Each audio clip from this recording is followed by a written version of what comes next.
lors du dîner de Noël, mon père milliardaire a regardé de l'autre côté de la table et a demandé, toujours dans le pantouse de 2 millions de dollars? Je me suis figé, ma fourchette en suspens au-dessus de mon assiette, mon cœur battant violemment contre mes côtes dans un rythme soudain et brutal. Je vis dans un petit studio loué, papa, ai-je dit, ma voix à peine plus forte qu'un murmure. Il s'est tourné vers mon demi-frère. Son visage est devenu pâle. Le silence qui a suivi était complètement assourdissant. On pouvait entendre le léger crépitement de l'immense cheminée en pierre, dans le coin de la salle à manger, une pièce si absurdement grande qu'elle ressemblait plus à une exposition de musée qu'à un lieu de repas familial. Au-dessus de nous, un lourd et complexe lustre en cristal projetait une douce lueur dorée sur la longue table en acajou. L'argenterie plaquée or brillait sous la lumière, et le canard rôti dégageait un parfum riche et savoureux. Mais soudain, tout ce que je pouvais sentir était le goût métallique et amer de la bile, montant au fond de ma gorge. J'étais assis là, dans ma chemise bon marché, achetée en rayon, cachant délibérément mes mains calleuses et tachées de graisse sous la nappe blanche immaculée. Je fixais, complètement déconcerté, l'homme qui était censé m'avoir acheté une maison de luxe. Mon père, Vaughn, est un magnate de l'immobilier commercial. Il évolue dans un monde impitoyable de gratte-ciel de verre, de négociations de conseils d'administration à enjeux élevés, et de chiffres si astronomiquement grands qu'ils perdent tout sens pour les gens ordinaires de la classe ouvrière. Mais à cet instant précis, le seul chiffre qui comptait dans tout l'univers était 2 millions. Pour comprendre pourquoi ce moment précis a ressemblé à un coup physique, suffocant, dans ma poitrine, il faut comprendre l'histoire toxique que je partage avec cette famille. J'ai 29 ans et je travaille comme évaluateur d'équipements industriels. Mon uniforme quotidien se compose de lourdes bottes de sécurité à embout d'acier, de jeans en dénime taché de saleté, et d'une veste de sécurité haute visibilité. Je passe mes journées à ramper dans des entrepôts abandonnés et glaciales, à inspecter des machines rouillées, et à évaluer la valeur de récupération de choses oubliées depuis longtemps. Ma famille me considère comme un échec, un ouvrier sale. Ma belle-mère, Odette, s'est toujours assurée que je le sache, tissant une histoire selon laquelle j'étais une honte pour le nom de la famille.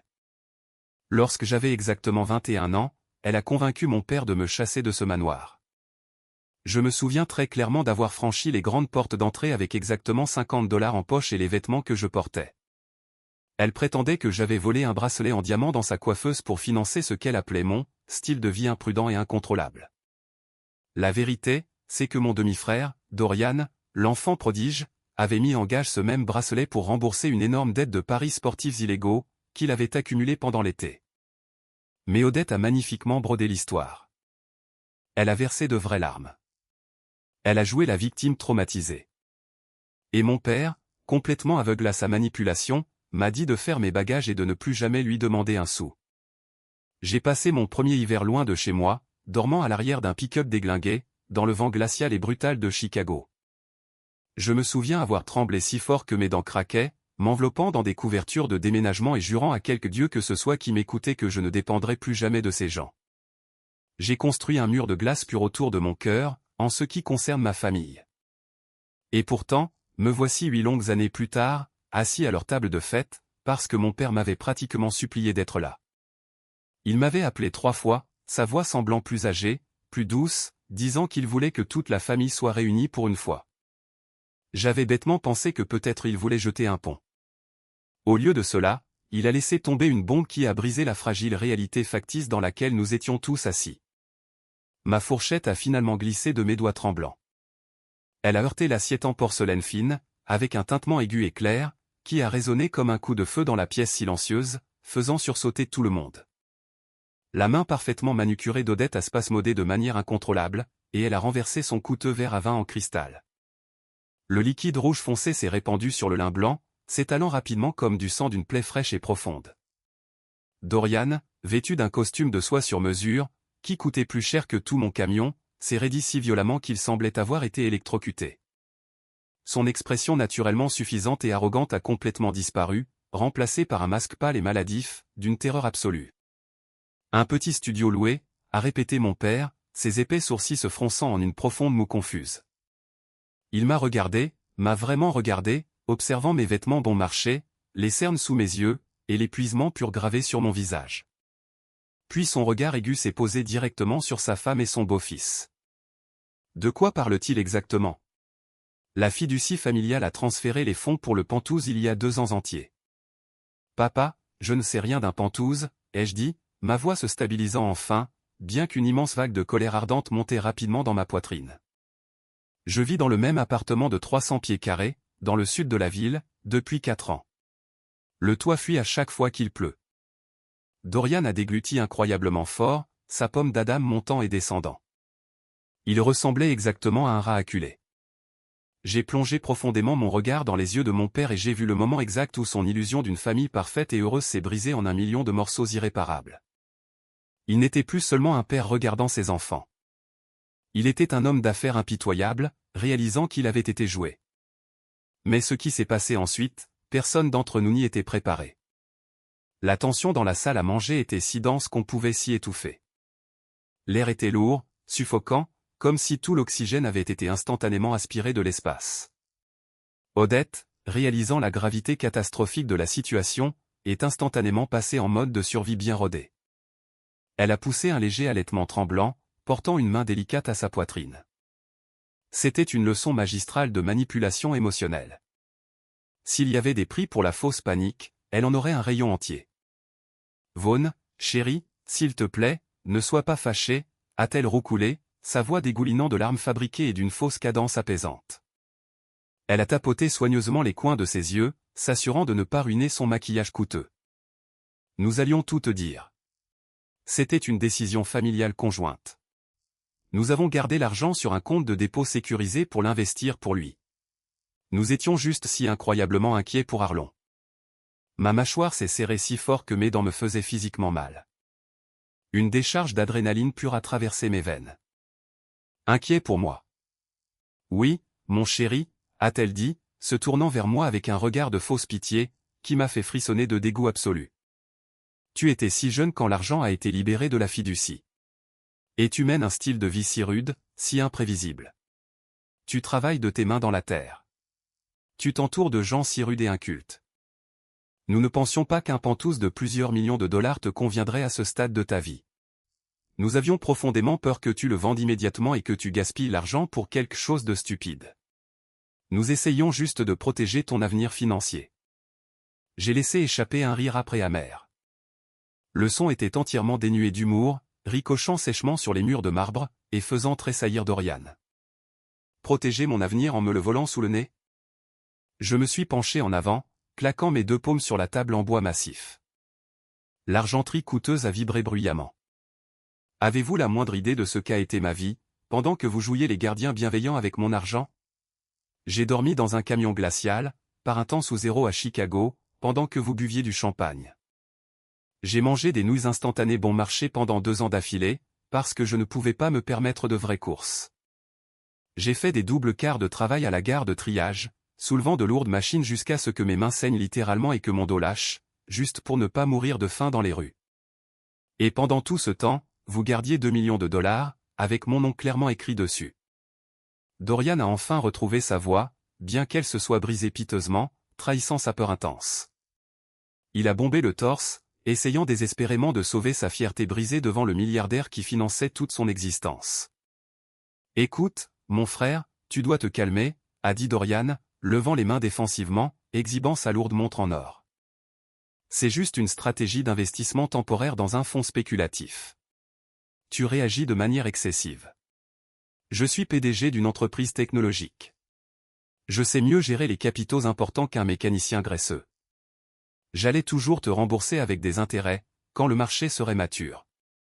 Ne fais pas une scène énorme à Noël. C'est de mauvais goût. Ne fais pas une scène, ai-je répété, la colère latente bouillant finalement en une rage pure, glaciale et incontrôlable. J'ai regardé cette pitoyable excuse d'homme, ce parasite absolu. Un gars qui n'avait jamais travaillé un seul jour de sa vie privilégiée. Qui a reçu une toute nouvelle Rolex de luxe pour sa remise de diplôme universitaire, pendant que moi, je recevais une clé rouillée et un coup de pied à la porte, et il était assis là, me disant que j'exagérais. Toi, morceau d'ordure arrogant et prétentieux. Tu n'as rien investi pour mon bénéfice. Tu m'as volé pour financer ta pitoyable illusion de vie creuse, parce que tu n'as absolument rien de réel à toi. Ça suffit, a rugi mon père. Sa voix était comme un coup de tonnerre soudain à l'intérieur, faisant taire instantanément toute la pièce. Le personnel de service, qui traînait nerveusement près des portes battantes de la cuisine, s'est discrètement et rapidement glissé dans l'ombre, absolument terrifié. Vaughn n'était pas seulement en colère comme un parent déçu. Il irradiait la fureur dangereuse, calculée et froide d'un PDG qui venait de découvrir un détournement de fonds. Il s'est lentement tourné vers Odette. Ses yeux se sont plissés en fente serrée et impitoyable. « Tu as gardé son argent, sans ma connaissance, sans son consentement écrit explicite. Vaughn, s'il te plaît, tu dois comprendre, nous. Ferme ta bouche, a-t-il claqué. Odette a tressailli violemment, comme si elle avait été physiquement frappée au visage. Ses fausses larmes scintillantes se sont instantanément asséchées, remplacées par une terreur authentique et les yeux écarquillés. Mon père a plongé la main dans sa veste de costume sur mesure et a sorti son élégant téléphone portable. Il n'a pas pris la peine de regarder l'heure et il ne se souciait certainement pas du fait que c'était un jour férié majeur. Quand vous possédez son genre de richesse astronomique, les gens répondent au téléphone à la première sonnerie, quel que soit le jour de l'année. « Qui appelles-tu » a demandé Dorian, sa voix tremblant tellement qu'il ressemblait à un enfant effrayé. « Mon gestionnaire de patrimoine privé » a répondu froidement mon père, appuyant sur l'écran avec une précision brutale. « Je veux savoir exactement où sont passés ces 2 millions de dollars, jusqu'au dernier centime. » Le visage d'Odette est passé de pâle à une teinte gris verdâtre maladive. Dorian avait l'air de vouloir vomir, là, sur son coûteux canard rôti. Il a ouvert la bouche pour parler, pour peut-être offrir un autre mensonge désespéré, une autre excuse pathétique, mais le téléphone sonnait déjà fort sur le haut-parleur. Dorian pensait qu'une vague promesse de rembourser avec des intérêts fonctionnerait. Il pensait sincèrement pouvoir se sortir de ce désastre par des paroles douces, comme il le faisait toujours quand il cassait ses voitures de sport. Mais il a commodément oublié que mon père n'avait pas bâti un immense empire immobilier en faisant confiance à des promesses creuses et à des larmes. Il l'avait bâti sur des faits froids et durs. Et les faits étaient sur le point d'entraîner Dorian tout droit en enfer. Mon père a appuyé sur le bouton du haut-parleur, et la sonnerie a résonné sans fin dans la pièce mortellement silencieuse. Le téléphone a sonné exactement 2 fois avant qu'une voix très nerveuse ne réponde. « Monsieur Vaughn, joyeux Noël, monsieur. Je m'excuse. Tout va bien ?» C'était Marcus, le gestionnaire de patrimoine principal de la banque privée exclusive que mon père utilisait pour toutes ses fiducies personnelles. Il semblait légèrement essoufflé, clairement surpris par l'appel soudain, en plein jour férié, de son client le plus exigeant. « Marcus » a dit mon père, sa voix d'un calme mortel et entièrement dénuée de toute joie de Noël. « Il y a 2 ans, j'ai explicitement autorisé un transfert de 2 millions de dollars de ma fiducie familiale privée pour acheter un bien pantouse spécifique pour mon fils, Arlon. J'ai besoin de l'historique détaillé et exact de cette transaction. Où est réellement allé l'argent ? » Il y a eu un cliquetis rapide et frénétique d'un clavier mécanique à l'autre bout du fil. « Donnez-moi juste un instant, monsieur. Je suis en train de consulter les registres historiques des archives. » L'attente était une pure agonie. Le silence dans la salle à manger s'est étiré, épais et suffocant. J'ai observé les mains de Dorian trembler de manière incontrôlable sous la table, ses phalanges frappant doucement le bois. Odette serrait si fort le bord de sa chaise lourdement rembourrée que ses doigts étaient complètement blancs. Elle m'a regardé, ses yeux suppliant silencieusement, me suppliant d'intervenir. Mais je me suis contenté de la regarder en retour, mon expression faite de pierre. Je n'allais pas les sauver. Pas aujourd'hui. Jamais. Très bien, j'ai le dossier principal, a dit Marcus via le haut-parleur, sa voix tendue. Les fonds ont été officiellement libérés de la fiducie le 12 octobre. Cependant, l'achat de la propriété Pantouse a été annulé à la dernière minute, avant la clôture. La mâchoire de mon père s'est dangereusement serrée. Annulé par qui, exactement? Par Madame Odette, monsieur. Elle s'est présentée à la succursale et a présenté une procuration générale, signée par Arlon, lui donnant une autorisation complète et illimitée sur ses comptes personnels et financiers. Elle a redirigé l'intégralité des 2 millions de dollars, loin du compte séquestre. J'ai senti un frisson glacial me parcourir violemment le dos. Une procuration. Soudain, un souvenir d'il y a une décennie s'est mis en place. Quand j'ai eu 18 ans, juste avant que les choses ne tournent complètement mal entre moi et la famille, Odette m'avait tendu une énorme pile de paperasse banale à signer. Des formulaires d'assurance maladie, des déclarations d'impôts, des demandes d'admission à l'université. Elle y avait discrètement glissé un document de procuration générale, et, comme un idiot naïf et confiant, j'avais signé toute la pile sans lire les petits caractères. Elle avait conservé cette arme chargée pendant plus de 10 ans, attendant juste patiemment le moment parfait pour frapper et me dépouiller. Où a-t-elle redirigé l'argent, Marcus, a demandé mon père, chaque syllabe dégoulinant de venin. Les fonds ont été divisés en 2 comptes distincts, monsieur. $1 million est allé directement sur le compte d'exploitation d'entreprise d'une société enregistrée appelée Apex Crypto Solutions, qui est entièrement détenue par Dorian. Le $1 million restant a été déposé directement sur le compte courant personnel de Dorian. Nos registres internes montrent que ce compte personnel a été utilisé, au cours des 2 dernières années, pour payer continuellement le loyer mensuel d'un penthouse de luxe. Dans le centre de Manhattan, ainsi que de multiples locations de véhicules sportifs haut de gamme. L'appel s'est déconnecté avec un bip aigu. Le silence qui s'est précipité dans la pièce était plus lourd qu'auparavant. Mon père a lentement, délibérément, posé son téléphone face contre la table polie. Il n'a pas crié. Il n'a pas jeté de verre. Il s'est simplement calé dans sa chaise et a regardé sa femme et son beau-fils comme s'il regardait des étrangers absolus. Un dégoût pur et non altéré émanait de lui, en vague visible. « Tu as falsifié son consentement », a dit doucement mon père à Odette, sa voix baissant d'une octave. « Tu as malicieusement utilisé mon argent, destiné à donner un foyer permanent à mon vrai fils biologique, pour financer une start-up de crypto-monnaie frauduleuse, et pour payer un appartement de luxe en location, afin que ton fils paresseux et bon à rien puisse prétendre à un succès énorme. »« Vaughn, s'il te plaît, » a crié Odette, glissant de sa chaise dans une démonstration dramatique et tombant à genoux sur le tapis perçant coûteux. « C'est mon garçon. Il avait besoin d'un coup de pouce. Arlon est incroyablement fort. Il peut survivre à tout. Il aime la lutte, mais Dorian est très sensible. Il avait désespérément besoin du capital initial pour démarrer sa vie. Nous ne l'avons pas volé. Nous l'avons juste emprunté pour exploiter son génie. Vous l'avez volé, les jeux corrigés, ma voix traversant la grande pièce comme un couteau dentelé. Vous avez volé ma maison. Vous avez volé ma sécurité. Mon père s'est levé lentement. Il avait l'air de 10 ans de plus qu'1 heure auparavant.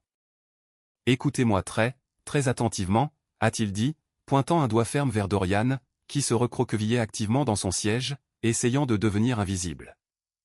Je gèle immédiatement tous les comptes de votre mère, tous, et vous avez exactement 30 jours pour liquider toutes les ordures que vous avez achetées avec l'argent de mon fils, et lui rendre le moindre centime.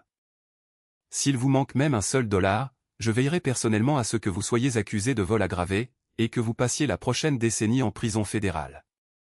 Il s'est retourné et a quitté la salle à manger sans un mot de plus. Les lourdes portes en chêne se sont refermées derrière lui, me laissant complètement seul avec les 2 personnes qui me méprisaient le plus. Odette est restée au sol, sanglotant hystériquement dans ses mains. Dorian m'a fusillé du regard, ses yeux pleins d'une haine vénéneuse absolue. Si c'était vous, auriez-vous crié? L'auriez-vous frappé en plein dans sa mâchoire parfaitement sculptée?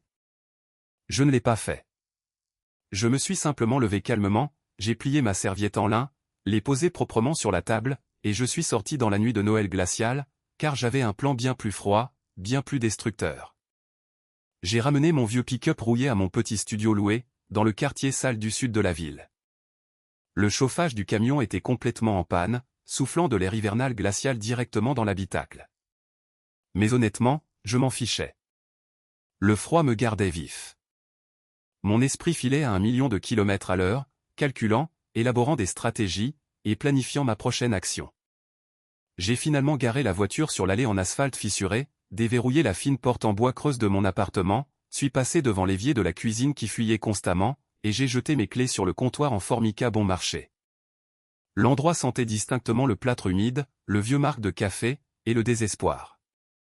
C'était une véritable décharge, mais c'était exactement le genre de décharge où je voulais désespérément que tout le monde dans ma famille croie que j'appartenais. Dès 8 heures, le lendemain matin, Odette a lancé sa contre-attaque vicieuse.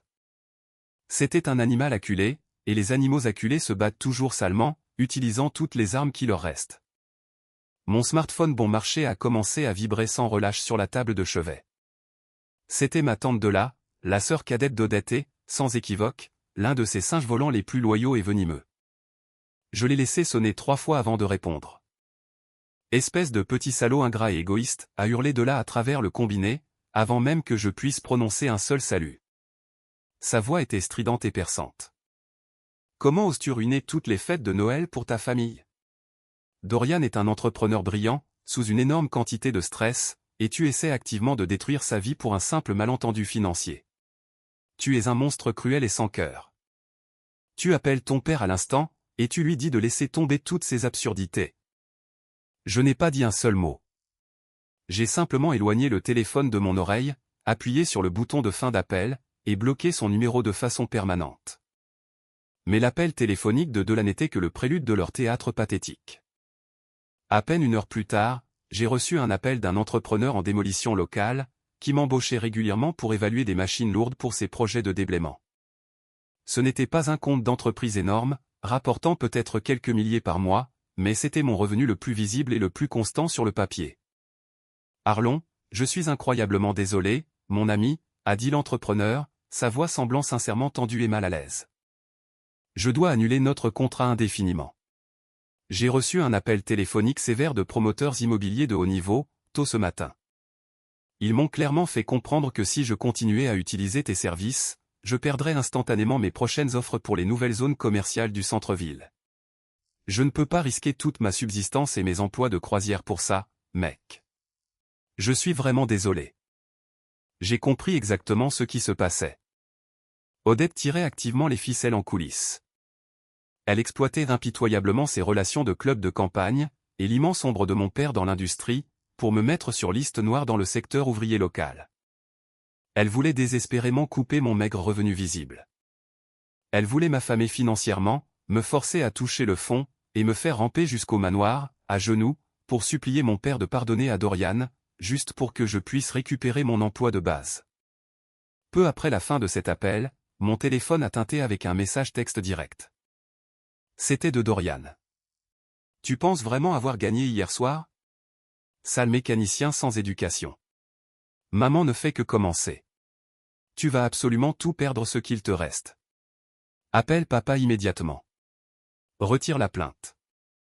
Excuse-toi, et peut-être que je te jetterai 10 000 $ pour que tu puisses enfin réparer le chauffage cassé de ton petit appartement minable. Sois intelligent pour une fois dans ta vie, loser. Je me tenais au milieu de ma chambre exiguë, et je fixais l'écran lumineusement éclairé de mon téléphone. Je n'ai pas ressenti une once de panique. Je n'ai pas ressenti le poids écrasant de la pauvreté et de l'isolement qu'Odette s'attendait entièrement à me voir ressentir. Au lieu de cela, un sourire lent, sombre et très sincère s'est répandu sur mon visage. Quand on est jeté violemment à la rue, avec 50 $ en poche, on développe une réponse traumatique sévère et permanente. Certaines personnes se tournent vers l'abus de substances. D'autres abandonnent et disparaissent. Moi, je me suis tourné vers une obsession absolue, inflexible, presque psychotique, pour les actifs tangibles. J'ai réalisé très tôt que la famille pouvait vous mentir en face. Les mères pouvaient facilement vous trahir, et les frères pouvaient voler votre avenir sans cligner des yeux. Mais l'acier et la terre, l'immobilier commercial et les droits de zonage industriel, ces choses-là ne vous trahissent jamais. Je vivais dans ce studio qui fuyait, je conduisais un camion rouillé qui démarrait à peine, et je portais des bottes sales et usées, non pas parce que j'étais réellement pauvre, mais parce que je refusais absolument de participer au monde factice, brillant et perfide dans lequel ma famille vivait.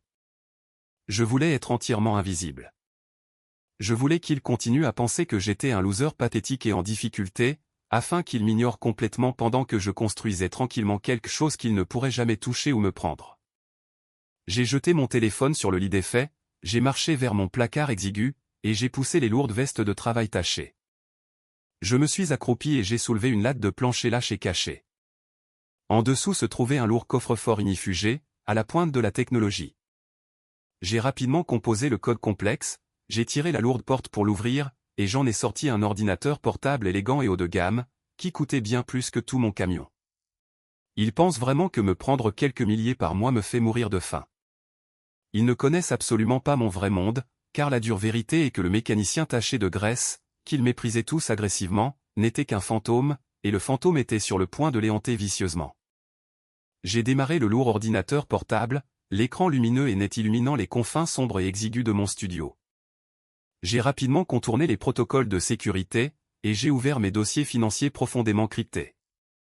Instantanément, des lignes infinies de données, des titres de propriété complexes, et des chiffres bancaires massifs ont inondé l'écran. Voici le tournant monumental de l'intrigue, que Dorian et Odette étaient bien trop aveuglés et arrogants pour voir venir. Je ne suis pas pauvre. Loin, très loin de là. Au cours des 8 dernières années éreintantes, sous le mentorat strict et exigeant de mon ancien patron, Gideon, un homme brillamment grincheux, d'environ 60 ans, qui a pratiquement inventé le parc industriel moderne. J'avais discrètement et agressivement racheté des terrains commerciaux en faillite, des entrepôts logistiques abandonnés, et des centres commerciaux entièrement saisis, à la périphérie de la ville. J'ai utilisé absolument chaque centime que j'ai gagné en évaluant du matériel sale, pour acheter la terre même sur laquelle ce matériel était posé. Gideon m'a appris exactement comment restructurer impitoyablement la dette toxique, rénover à peu de frais les espaces massifs, et les louer, sur des contrats à long terme, à de grandes entreprises nationales de logistique et de transport. Ma valeur nette réelle n'était pas de quelques milliers sur un compte courant. Après la dernière série d'évaluations, elle se situait confortablement au-delà de 18 millions de dollars. J'étais complètement, à 100%, un self-made man. J'opérais entièrement hors du système, loin de l'immense empire familial de mon père. Et je possédais de la terre et de l'acier tangible, pas des pièces numériques fausses et volatiles, comme la pathétique start-up de Dorian. J'ai pris mon téléphone et j'ai composé le numéro privé de Gideon. Il a répondu dès la première sonnerie. Le son rythmique et fort d'un lourd chariot élévateur bipant bruyamment en arrière-plan. Joyeux Noël, gamin, a râlé Gideon bruyamment par-dessus le bruit, sa voix rendue rugueuse en permanence par des décennies de cigares bon marché. Tu as vraiment survécu au misérable dîner de famille. À peine, ai-je répondu en douceur, fixant intensément le tableau de bord principal qui brillait sur mon écran. Gideon, j'ai besoin d'une énorme faveur tout de suite. Je dois activer l'IRA rapidement. L'IRA était une comptable légiste indépendante, que nous gardions en rétention permanente très lucrative. C'était une requin des chiffres impitoyables et brillantes, qui pouvait facilement suivre un seul dollar manquant à travers un labyrinthe de sociétés écrans offshore et de fausses SARL. Elle est incroyablement chère à appeler, pendant un week-end de vacances, gamin, a averti Gideon, bien que je puisse entendre l'amusement dans sa voix éraillée. Je me fiche absolument du coup. Demande-lui de tracer immédiatement une entreprise appelée Apex Crypto Solutions. Elle serait dirigée par mon demi-frère Dorian. Je dois absolument tout savoir sur leurs finances, leurs baux actuels, leurs dettes impayées, et leur taux de consommation. Creuse aussi profondément que possible.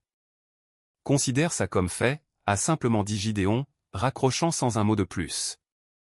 J'ai passé les heures suivantes à faire les 100 pas dans ma petite pièce, mon esprit bourdonnant d'une sombre anticipation.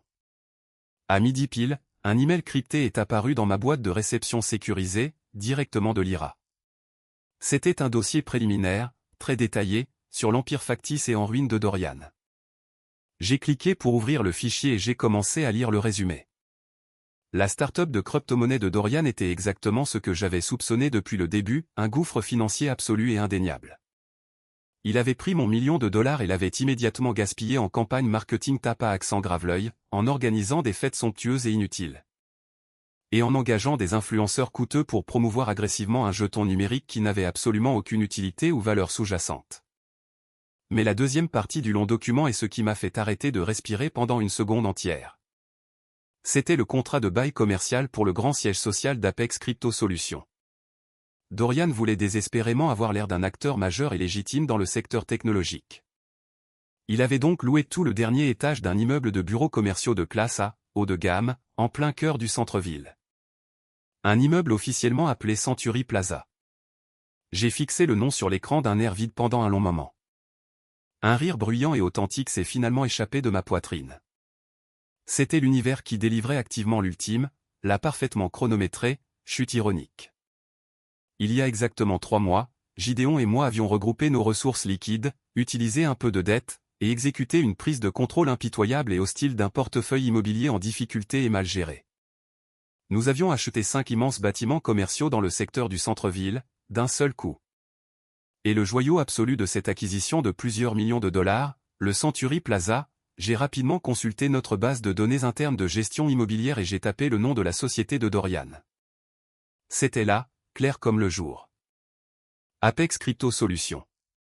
Loyer mensuel, 40 000 $. Et le propriétaire ultime du bâtiment, listé en toute sécurité sous une société holding SARL que je contrôlais entièrement et exclusivement, c'était moi. Pendant 2 ans entiers, Dorian avait illégalement utilisé l'argent qu'il m'avait volé pour mon avenir, pour financer son style de vie luxueux et factice. Et maintenant, par un pur caprice du destin, il utilisait activement ce qu'il restait de mon argent volé pour payer un loyer exorbitant directement à ma société. J'étais son véritable propriétaire. J'ai lentement fermé l'ordinateur portable, un sentiment de calme terrifiant et glacé envahissant tout mon corps. Dorian avait 30 jours pour rembourser magiquement mon père. Mais en tant que son propriétaire légal, j'avais le pouvoir immédiat de faire de sa vie un enfer vivant et respirant, à partir d'aujourd'hui. Il utilise mon argent volé pour me payer le loyer. Il était enfin temps de recouvrer la dette. Les 3 jours suivants ont été un tourbillon chaotique et épuisant de café noir fort, de feuilles de calcul interminables et d'appels téléphoniques incessants. J'ai complètement ignoré tous mes emplois d'évaluation habituels. Je n'ai pas pris la peine de mettre mes bottes sales ou ma veste de haute visibilité. Au lieu de cela, j'ai déplacé en permanence mon centre de commandement dans le bureau insonorisé et hautement sécurisé de Gideon, au principal parc industriel. Lyra, la comptable légiste, est arrivée directement de New York par le premier vol disponible. Elle était assise fermement en face de moi, dans un tailleur pantalon impeccablement ajusté, ses yeux vifs rivés simultanément sur 3 moniteurs haute résolution différents, analysant méticuleusement chaque transaction financière que Dorian avait effectuée au cours des 24 derniers mois. Ce type n'est pas seulement un idiot monumental, a dit Lyra sèchement, prenant une longue gorgée de son café noir tiède sans quitter l'écran des yeux. C'est un criminel imprudent en bonne et due forme, et remarquablement négligent de surcroît. Il laisse une trace numérique d'1 kilomètre de large. Montre-moi exactement ce que tu as trouvé, ai-je dit, me penchant sur son grand bureau pour regarder les données. Lyra a affiché un PDF scanné d'un accord de prêt commercial très complexe. Vaut 2 millions de dollars. Cet argent avait entièrement disparu il y a 10 mois. Rapidement brûlé en location de jet privé pour Miami, en dîner luxueux dans des steakhouse, et en campagne de marketing en ligne agressive, qui n'ont généré absolument aucun retour sur investissement. Mais il avait désespérément besoin de plus de liquidités, pour maintenir la grande illusion et payer ses frais généraux massifs. Alors, il s'est tourné vers une institution de prêt secondaire louche, pour obtenir une toute nouvelle ligne de crédit. Elle a mis en évidence une section spécifique, tout en bas du long contrat. Il a contracté un prêt commercial à intérêt élevé, d'1,5 million de dollars, mais sa société n'avait aucun actif tangible à offrir en garantie, et sa cote de crédit personnel est absolument nulle, à cause de ses anciennes dettes de jeu. La banque a donc exigé qu'il fournisse un garant. Quelqu'un avec un dossier financier complètement propre, et des antécédents solides comme le roc. J'ai attentivement regardé la ligne de signature sur l'écran. Mon estomac est tombé violemment par terre. Juste là, imprimé clairement à l'encre noire et bleue, se trouvait mon nom légal complet, Arlon. Et juste à côté, une contrefaçon incroyablement grossière, numériquement copiée, de ma vraie signature. Il a utilisé exactement le même document de procuration que votre belle-mère avait endossé, d'il y a 10 ans, a expliqué Lyra tranquillement, son ton entièrement professionnel, mais teinté de dégoût. Il a malicieusement exploité votre identité irréprochable, pour obtenir ce prêt massif. Si sa société fait défaut, et en regardant attentivement ces chiffres terribles, ils sont absolument garantis de faire défaut d'ici la fin du mois. La banque ne prendra pas la peine de poursuivre Dorian. Ils vous poursuivront agressivement.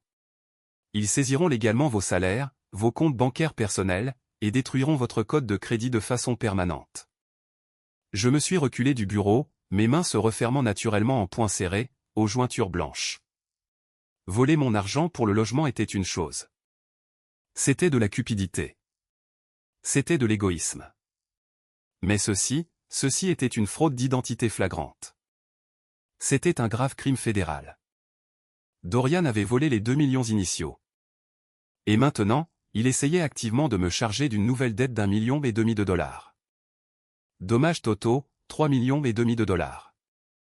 Il prévoyait entièrement de déclarer tranquillement une faillite d'entreprise, et de laisser les banques vicieuses me déchirer en morceaux, pendant qu'il s'en irait simplement les mains propres. Quand exactement la prochaine échéance de prêt massive est-elle due, ai-je demandé, ma voix tombant à un chuchotement dangereusement bas et rauque.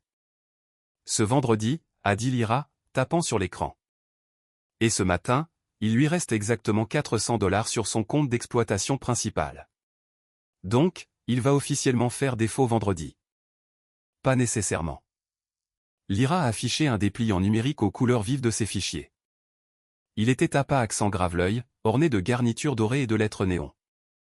Dorian organise une soirée de relance et de vision massive, ce vendredi soir, dans le salon VIP exclusif du Century Plaza. Il essaie désespérément de lever des capitaux d'urgence. Il a invité des dizaines d'investisseurs privés fortunés, et des mondains locaux. Il dépense actuellement plus de 100 000 $ pour un traiteur haut de gamme, du champagne millésimé, et des divertissements en direct, utilisant probablement des cartes de crédit personnel saturées. Pour monter un grand spectacle et inciter de nouveaux investisseurs naïfs à renflouer son navire en perdition.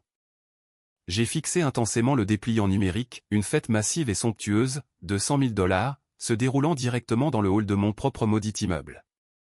Il allait monter sur une scène éclairée, portant son coûteux costume sur mesure, et mentir directement au visage des gens, pendant que la lourde corde qu'il avait malicieusement attachée autour de mon cou se resserrait lentement.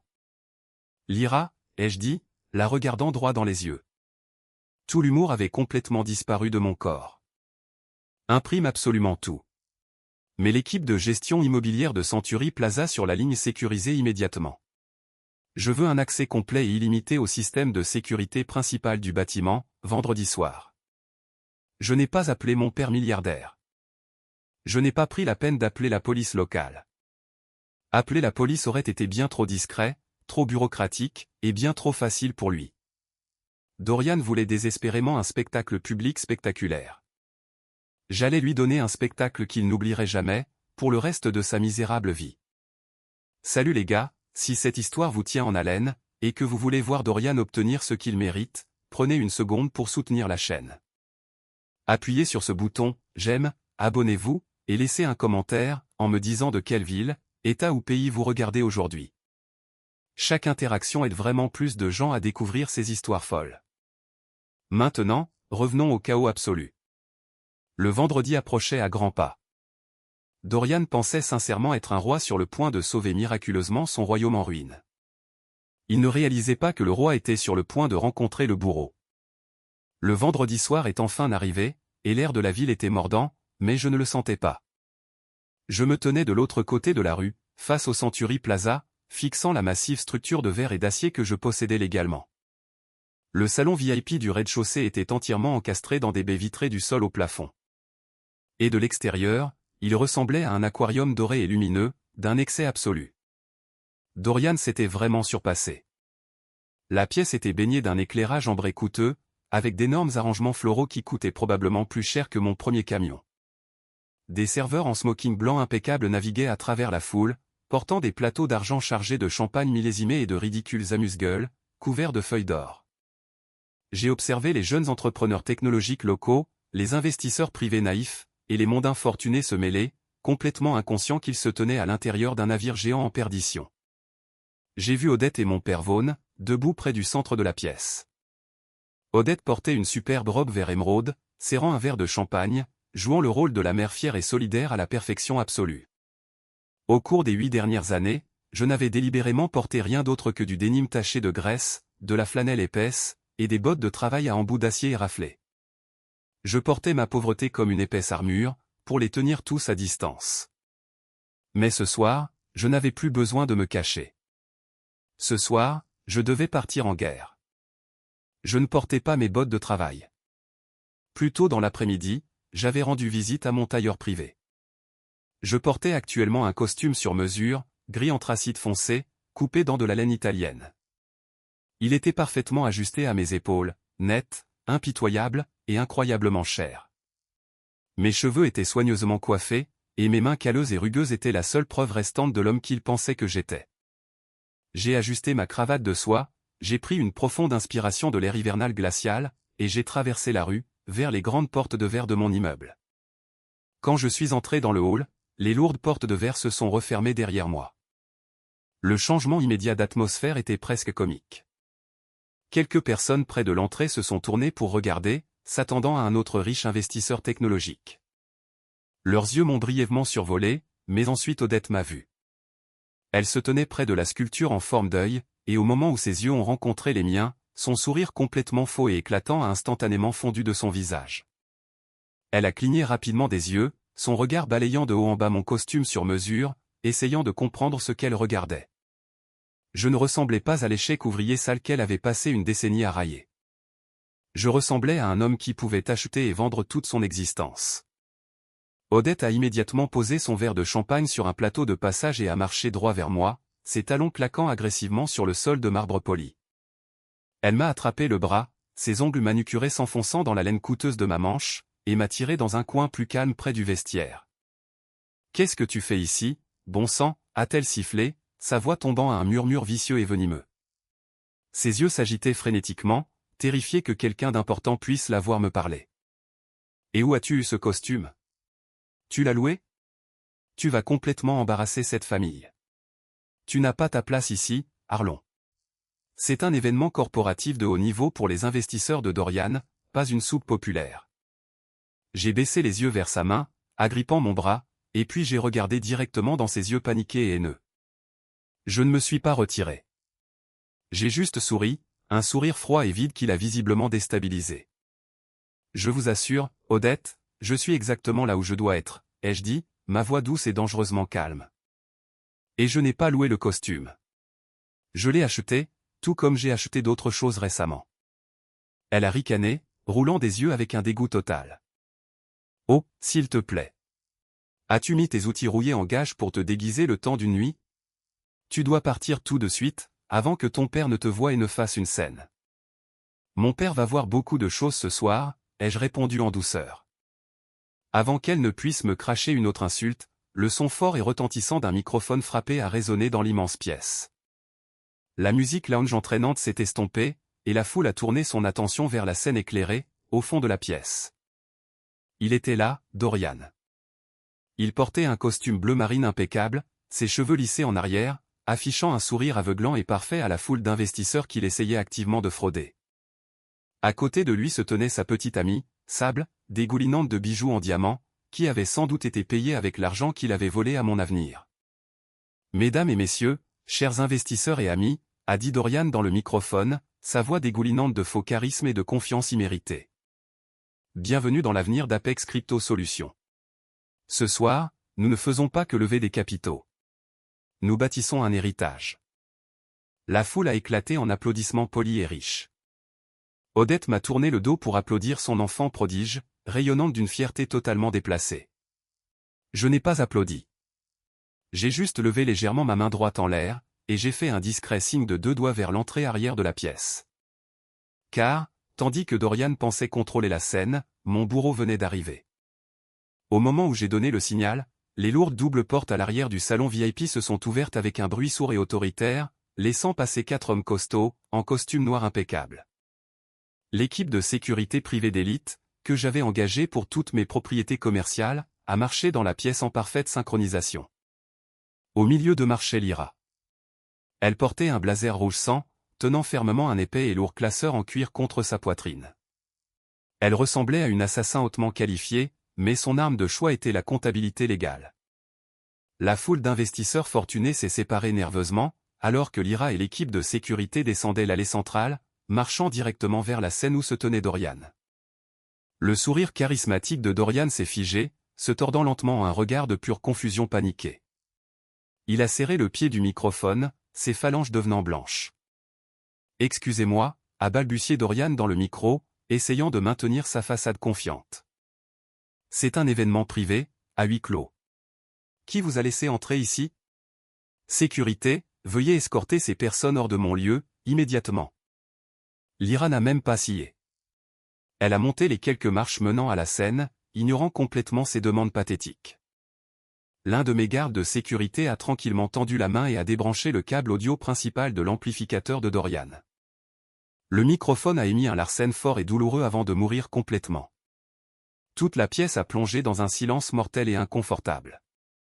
Lyra a ouvert son épais classeur en cuir et en a sorti un mégaphone sans fil, qu'elle avait apporté spécifiquement pour ce moment. Elle l'a allumé, la lumière rouge clignotant. « Bonsoir à tous » a retenti la voix de Lyra à travers le mégaphone, faisant écho sur les hauts plafonds de verre. « Mon nom est Lyra, et je suis auditrice légale indépendante. Je suis ici ce soir au nom du garant principal d'Apex Crypto Solutions. Le visage de Dorian s'est vidé de toute couleur. Il ressemblait à un fantôme. Il a reculé d'un pas, heurtant Sable, qui semblait complètement déconcerté. « Vous ne pouvez pas être ici », a sifflé Dorian frénétiquement, tendant la main vers le mégaphone.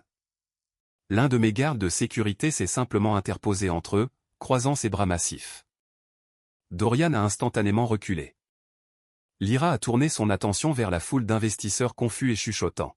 « Si l'un d'entre vous prévoit de faire un chèque à cet homme ce soir, je vous conseille fortement de garder vos stylos dans vos poches. » Selon un audit financier certifié et contraignant, réalisé ce matin, Apex Crypto Solutions a exactement 4 cents sur son compte d'exploitation.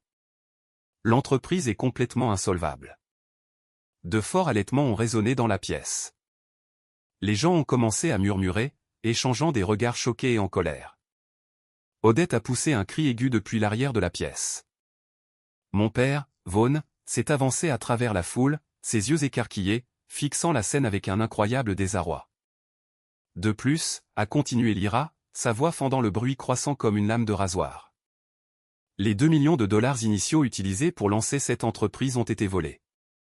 Ils ont été illégalement redirigés d'une fiducie familiale privée. Et pire encore, le PDG, Dorian, a récemment obtenu une ligne de crédit commercial d'1,5 million de dollars, en falsifiant la signature de son demi-frère pour agir en tant que garant à l'aveugle. Cette entreprise n'est pas une révolution technologique. C'est une gigantesque escroquerie pyramidale frauduleuse, entièrement bâtie sur le vol d'identité et les fonds familiaux volés. La pièce a éclaté. Les investisseurs ont commencé à crier. Une femme au premier rang a même jeté son verre de champagne sur le sol, de pure colère. Dorian tremblait violemment, la sueur coulant sur son front, ruinant son costume coûteux. Il a regardé frénétiquement autour de la pièce, ses yeux vifs et désespérés. « Elle ment. C'est une folle », a crié Dorian, sa voix se brisant hystériquement. Il a pointé un doigt tremblant vers l'arrière de la pièce, apercevant le gestionnaire immobilier de Century Plaza, debout près du bar. « Monsieur Henderson, vous êtes le gérant de l'immeuble. Je paie 40 000 $ par mois pour cet espace. J'exige que vous appeliez la police et que vous fassiez physiquement jeter cette femme hors de mon bureau, immédiatement. » Monsieur Henderson, un homme distingué d'une 50aine d'années, a lentement posé son presse-papier. Il s'est avancé, mais il ne s'est pas dirigé vers la scène. Il ne s'est pas dirigé vers Dorian. Il a marché directement vers moi. La foule s'est naturellement écartée, alors que Monsieur Henderson s'approchait de l'endroit où je me tenais, dans mon sombre costume sur mesure. Toute la pièce est redevenue silencieuse, observant l'interaction bizarre se dérouler. Monsieur Henderson s'est arrêté à exactement 60 cm devant moi et a incliné respectueusement la tête. « Monsieur », a dit Monsieur Henderson à voix haute, sa voix portant à travers la pièce silencieuse.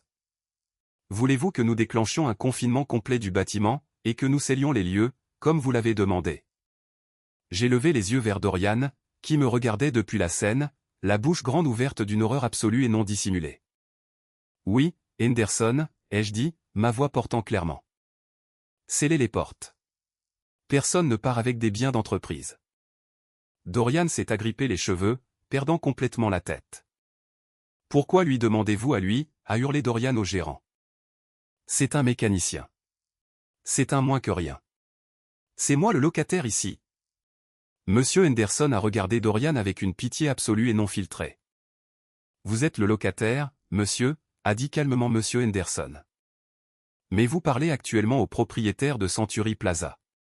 Arlon est mon patron. » Le son du verre de champagne d'Odette, glissant de sa main et se brisant en 100 morceaux sur le sol de marbre, fut la plus belle musique que j'ai jamais entendue de ma vie. La révélation a frappé la pièce comme une onde de choc physique. Propriétaire du Century Plaza.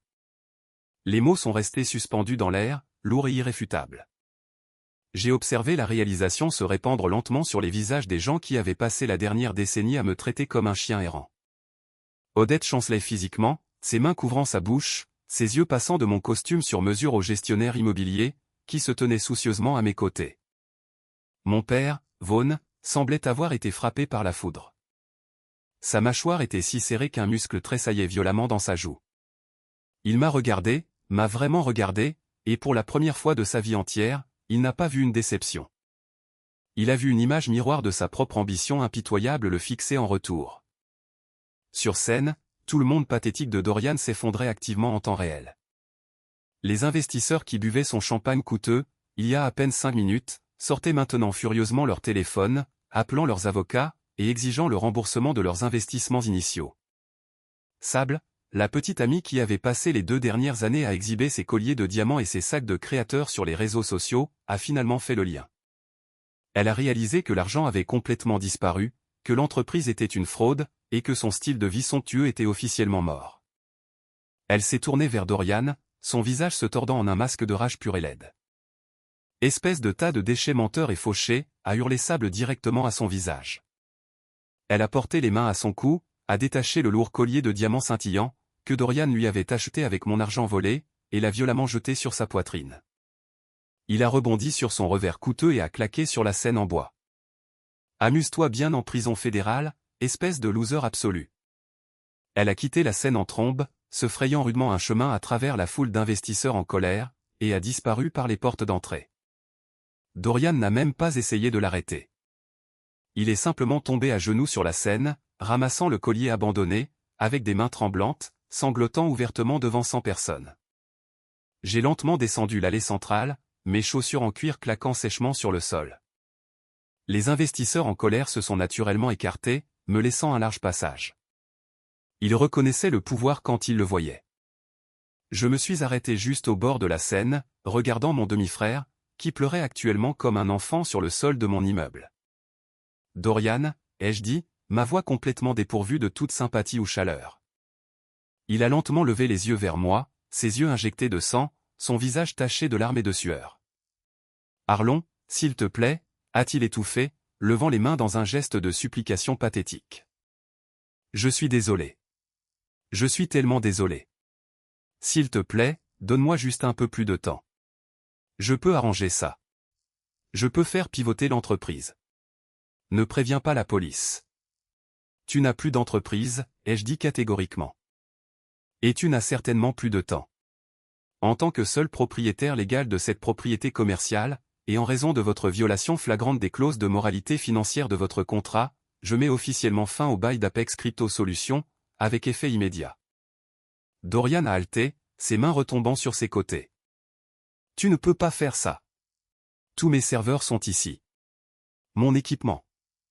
Vous avez exactement 2 heures pour emballer tous les objets personnels qui vous appartiennent et quitter mon bâtiment, ai-je continué, ignorant complètement ses lamentations. Après 2 heures, mon équipe de sécurité vous enlèvera de force, changera les serrures électroniques, et saisira tous les biens laissés dans ce bureau, pour couvrir votre loyer impayé et les dommages que vous avez causés. Je me suis détourné de lui et j'ai regardé mon père, qui se tenait tranquillement au bord de la foule. Nos yeux se sont rencontrés. 1000 mots passaient entre nous en cette fraction de seconde, mais aucun de nous n'avait besoin de les dire à voix haute. Il savait que j'avais gagné. Il savait que sa femme était une voleuse, que son beau-fils était un criminel, et que son fils biologique était un monstre absolu, qu'il avait complètement sous-estimé. J'ai hoché brièvement la tête à Monsieur Henderson. Videz la pièce. Fermez le bar. La fête est officiellement terminée.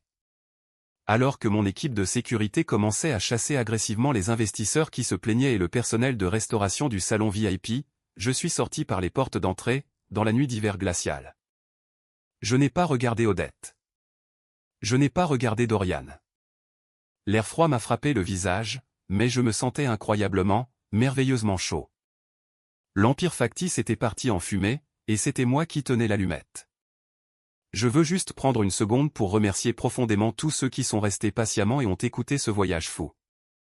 Si vous êtes profondément investi dans la manière dont je vais finalement les traiter légalement, veuillez laisser un commentaire avec les mots « bon ». C'est comme un petit badge secret, qui montre que vous êtes arrivé jusqu'ici. Et je promets que je vais personnellement appuyer sur le bouton « j'aime » et répondre à chaque commentaire qui inclut « bon ». Très bien, passons aux retombées finales. Le lendemain matin, les véritables conséquences juridiques les attendaient, et je n'allais pas faire preuve d'une once de pitié. Le matin suivant la fête désastreuse, le ciel de la ville était d'un gris sombre et impitoyable, correspondant parfaitement à l'ambiance régnant dans le vaste bureau de mon père.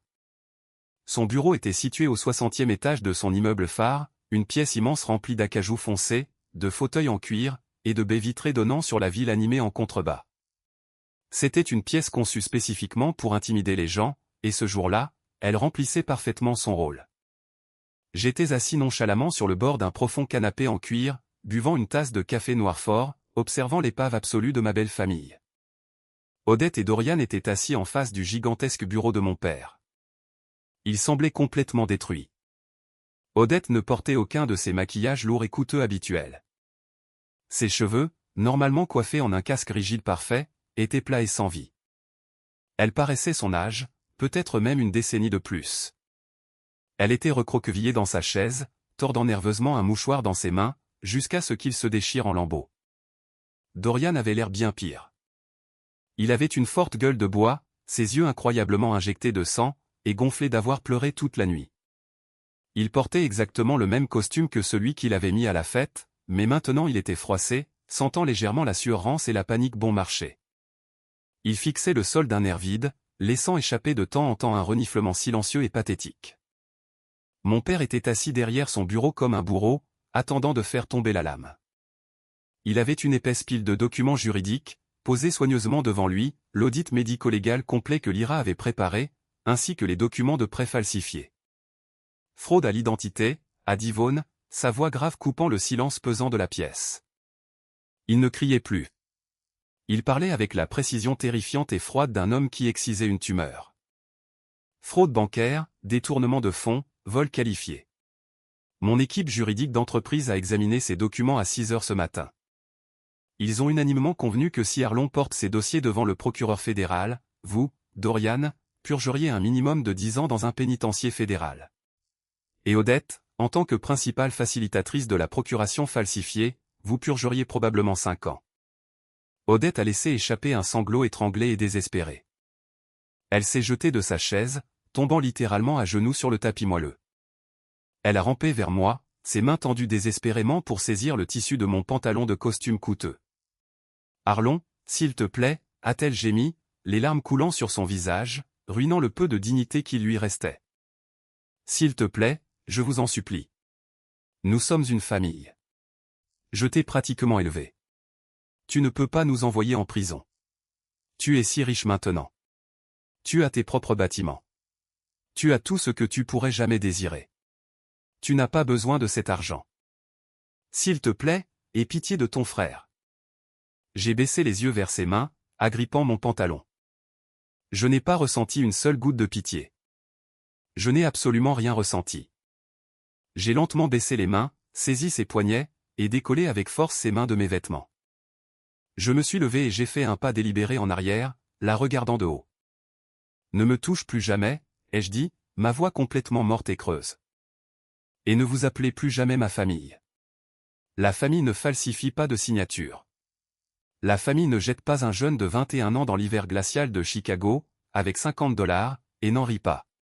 Le pire de ce que vous avez fait n'a pas été de voler les 2 millions de dollars.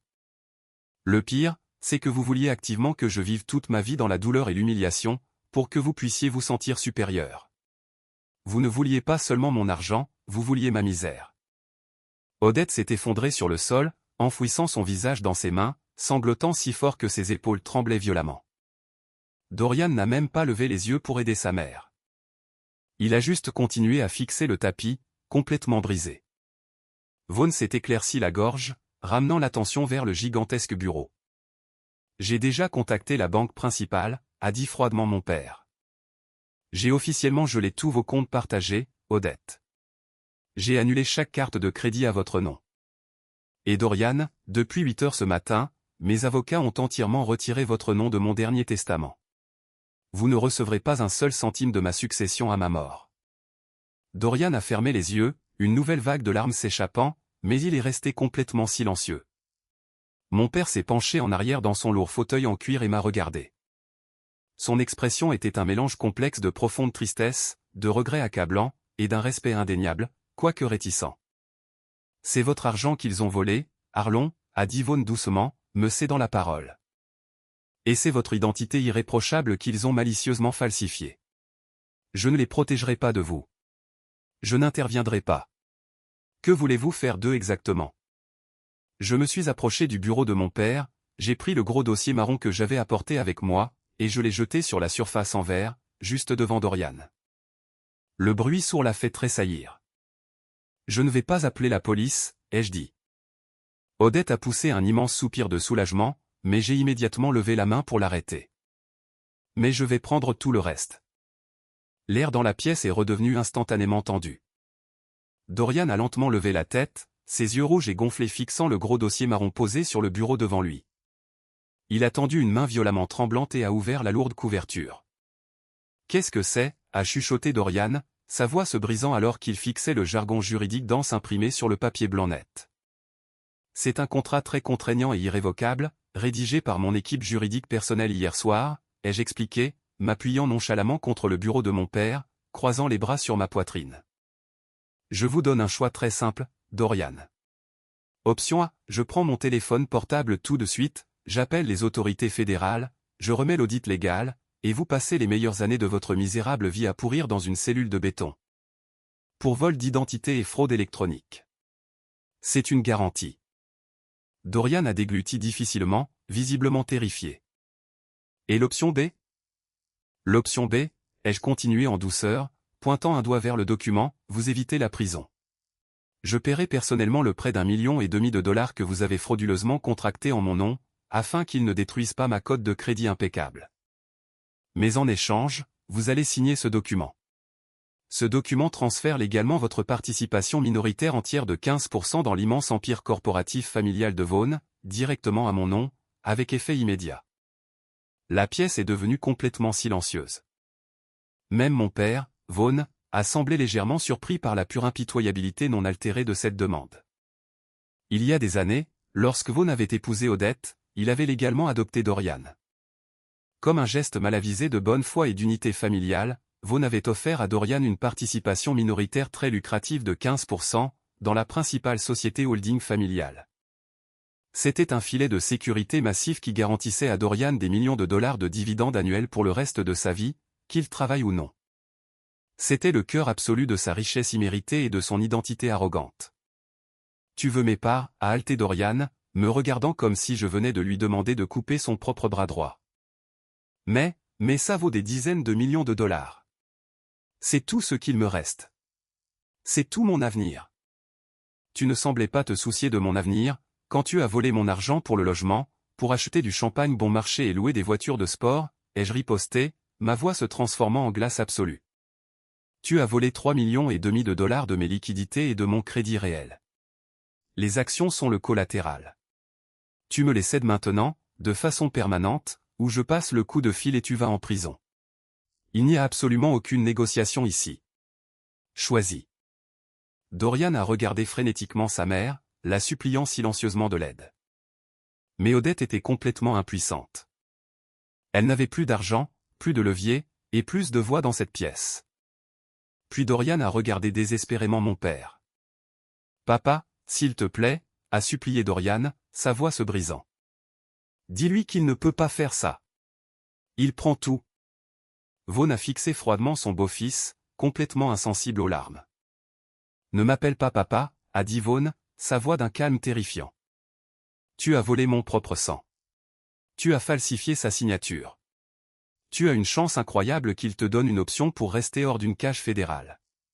Si cela ne tenait qu'à moi, j'aurais déjà appelé le FBI. Tu vas signer le papier, Dorian, ou je ferai l'appel moi-même. » Dorian a réalisé, à cet instant précis, qu'il était complètement, absolument seul. Son empire factice avait disparu. Son filet de sécurité avait disparu. Il a pris le lourd stylo doré posé sur le bureau.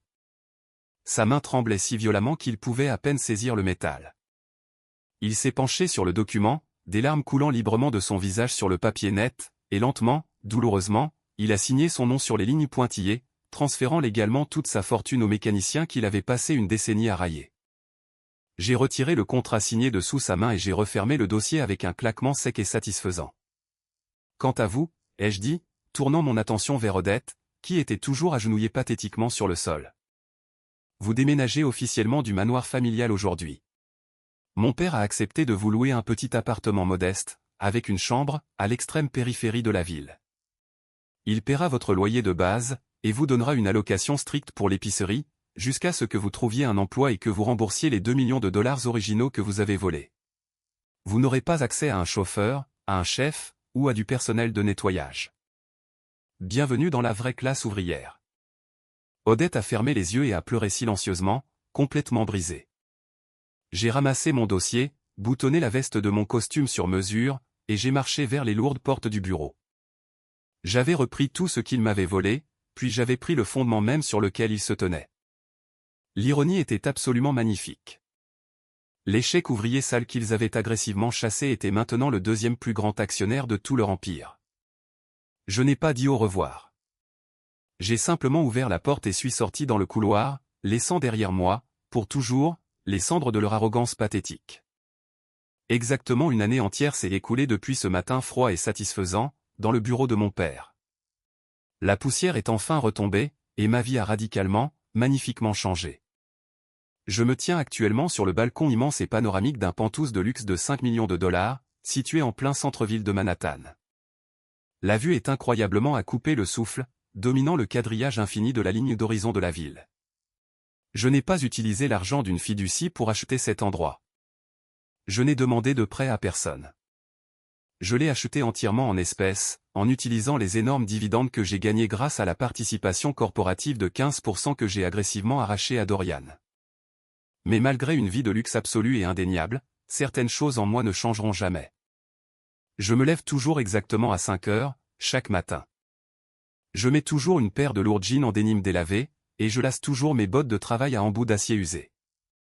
Je conduis toujours mon vieux pick-up vers les parcs industriels pour vérifier mes entrepôts et parler à mes locataires logistiques, parce que j'aime sincèrement le travail rude et honnête. J'aime l'odeur de la terre et des machines. La seule différence maintenant, c'est que lorsque je sors de sous un équipement lourd rouillé, je sais que j'ai une forteresse de plusieurs millions de dollars qui m'attend en fin de journée. Ma relation avec mon père, Vaughn, a lentement commencé à guérir, bien qu'elle soit très différente de ce qu'elle a jamais été auparavant. Nous n'avons pas une dynamique père-fils typique et chaleureuse. Elle est entièrement bâtie sur une fondation de respect mutuel et indéniable. Il est venu me rendre visite à mon penthouse cet après-midi. Nous nous tenions côte à côte sur le balcon, appuyés contre la rampe froide en verre, tenant 2 bouteilles de bière locale bon marché. Mon choix, pas le sien. J'ai entendu dire que Dorian travaille actuellement comme associé junior aux ventes, dans une concession de voitures d'occasion, en banlieue, a dit Vaughn doucement, fixant les gratte-ciel imposants. Et Odette travaille à temps partiel comme réceptionniste dans un cabinet dentaire, pour se payer son titre de transport. J'ai pris une lente gorgée de ma bière froide, ne ressentant absolument aucun remords dans mon cœur. Les actions ont des conséquences, ai-je dit simplement. Ils ont passé 10 ans à croire qu'ils étaient complètement intouchables. La réalité est une enseignante très sévère. Vaughn s'est tourné pour me regarder, le vent après-bourrifant ses cheveux gris. Les rides autour de ses yeux semblaient plus profondes qu'il y a un an. Je t'ai profondément sous-estimé, Arlon, a-t-il dit, sa voix lourde d'un regret sincère et profond. J'ai permis à une femme toxique de m'aveugler, concernant l'homme incroyable que mon fils devenait tranquillement. Je suis si profondément désolé pour les années où je t'ai abandonné, pour que tu luttes seul dans le froid. J'ai regardé mon père. La colère que j'avais autrefois nourrie contre lui s'était lentement éteinte, remplacée par une paix tranquille et stable. Tu ne me dois plus d'excuses, papa, ai-je dit honnêtement. La lutte est exactement ce qui m'a forgé en l'homme que je suis aujourd'hui. Si tu m'avais tout servi sur un plateau d'argent, j'aurais peut-être fini exactement comme Dorian. J'ai survécu parce que je devais le faire. Il a hoché la tête lentement, levant sa bouteille de bière pour la cogner légèrement contre la mienne. Ce n'était pas une fin de conte de fées cinématographique parfaite, mais c'était incroyablement réel et c'était honnête. La leçon la plus importante que j'ai apprise à travers tout ce chaos incessant est une philosophie très simple. Le plus grand ennemi absolu que vous affronterez jamais dans votre vie n'est pas la personne toxique qui essaie activement de vous piétiner, et de vous retenir. Votre plus grand ennemi est la voix silencieuse et dangereuse, à l'intérieur de votre propre tête, qui vous convainc faussement que vous méritez d'être piétiné. Ne gaspillez jamais votre temps précieux, et votre énergie, à crier pour la validation de personnes qui sont farouchement déterminées à vous méprendre. Au lieu de cela, utilisez agressivement leurs doutes intenses comme un carburant de première qualité. Restez complètement silencieux, endurez la douleur temporaire, et construisez un empire intouchable avec les briques même qu'ils vous lancent. Parce que la meilleure vengeance absolue n'est pas de crier, de se battre, ou de causer des dommages physiques. La meilleure vengeance est un succès massif et indéniable. Et de les regarder étouffer lentement dans l'ombre immense de l'empire qu'ils disaient que vous ne pourriez jamais construire. Alors que je me tiens ici, regardant la ville que j'ai conquise, je veux vous laisser avec une dernière question, profondément importante, à discuter. Beaucoup de gens dans mon cercle personnel m'ont secrètement dit que j'étais beaucoup trop impitoyable. Ils pensent que forcer activement mon demi-frère à renoncer à la totalité de son héritage de plusieurs millions de dollars, et faire travailler ma belle-mère à un salaire minimum pour survivre, était inutilement cruel, considérant qu'ils étaient techniquement de la famille. Ils disent que j'aurais dû simplement récupérer mon argent original et les laisser tranquilles. Mais je crois fermement que j'ai simplement livré le lourd karma exact qu'ils avaient violemment commandé. Qu'en pensez-vous honnêtement?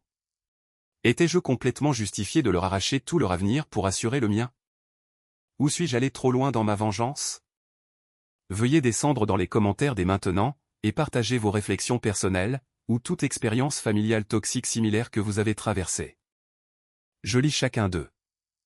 Et si vous avez ressenti un sentiment de justice, en voyant cette fausse façade s'effondrer, veuillez naturellement soutenir, en appuyant sur ce bouton « J'aime » et en vous abonnant à la chaîne, afin de ne jamais manquer une autre histoire de véritable vengeance calculée. Restez forts. Continuez à construire vos propres empires en silence, et je vous dis à la prochaine.